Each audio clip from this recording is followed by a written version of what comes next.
At 4:52 in the morning, a police officer slowed his patrol car on a deserted logging road. Something wasn't right. A sky-blue Volkswagen Beetle sat half-tilted in a ditch. The driver's door was open. The engine was cold. The headlights were off.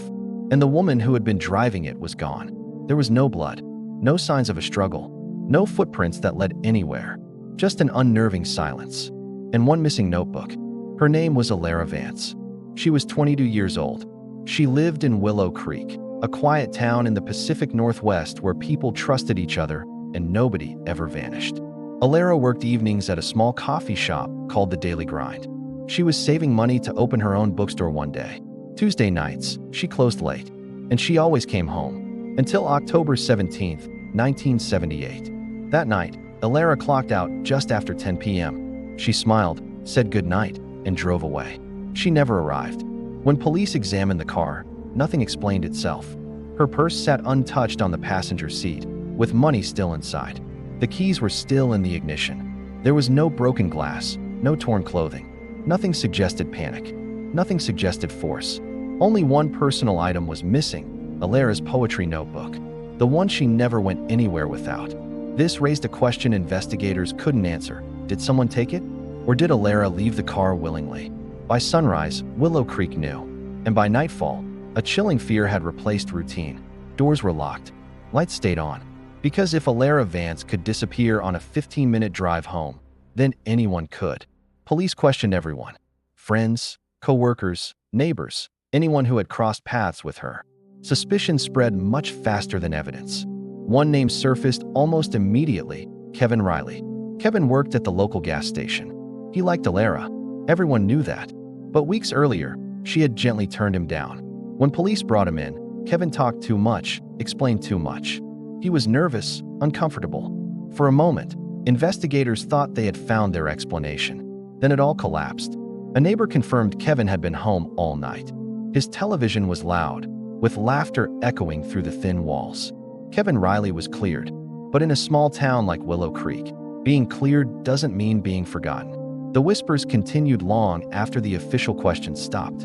With no other persons of interest, attention shifted to the vast forest bordering the town. Arthur Jenkins lived alone in a cabin near the logging road. He was a recluse who avoided people and hated questions. Rumors filled the space where facts didn't exist. Was he hiding something? Was he involved? Police searched his cabin, turning over every stone, every floorboard. They found nothing. No belongings, no evidence, no trace Elara had ever been there.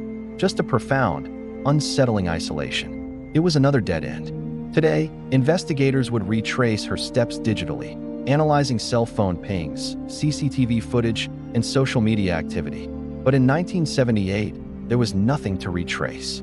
No cameras, no phone records, no DNA. Everything depended on human memory. And memory fades. It warps. It gets things wrong. Police returned to the car again and again, hoping the scene would offer up a secret they'd missed. Why was she on that specific road? It wasn't the most direct route home. Did she pull over willingly? Did someone force her off? Did she trust the wrong person, someone she knew, who then betrayed that trust in the worst way imaginable? The silent, abandoned car never answered. 6 months later, the announcement came quietly. There were no active leads. The case wasn't officially closed, but it was cold. For Elara's parents, time stopped. They couldn't mourn because there was no body. They couldn't move on because there was no closure. They could only wait, trapped in a state of suspended grief. Years passed, then decades.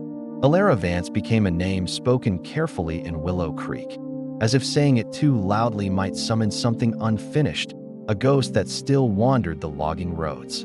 The Blue Beetle was long gone. The coffee shop had changed hands twice, and new families moved into old houses, unaware of the story that haunted their town. The file gathered dust on a shelf, until someone remembered something they had never meant to remember.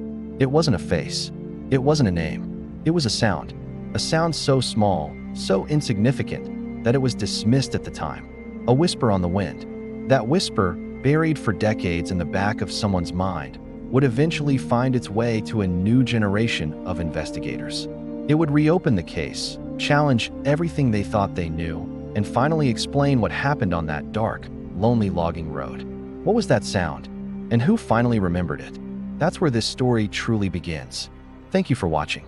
If you found this story compelling, please consider subscribing for more deep dives into unsolved mysteries. And if you have information on any cold case, no matter how small it seems, please contact your local authorities. You never know what piece of the puzzle you might hold.